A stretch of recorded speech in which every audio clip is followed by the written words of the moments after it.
behind the needle, so the eye of the needle is furthest out. Using the correct size spanner, loosen off the needle nut.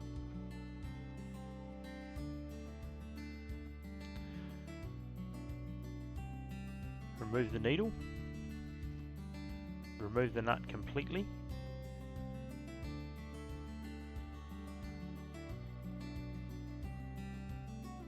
And clear the slot in the needle bar using a knife or something similar. This is to ensure the needle that goes right back when reinserted.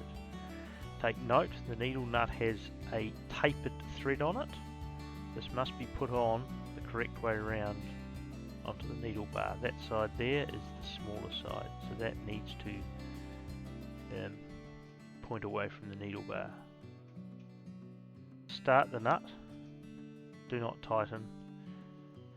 Insert the needle, ensuring the slot, the entire slot, not the side of the scallop, is pointing up, which will be down when the stitcher is in use.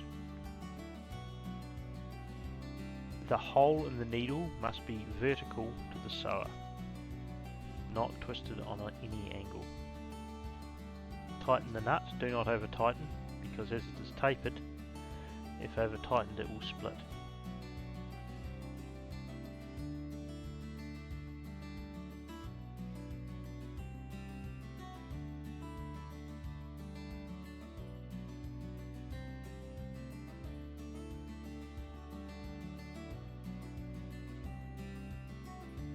The needle must be threaded from the underside up.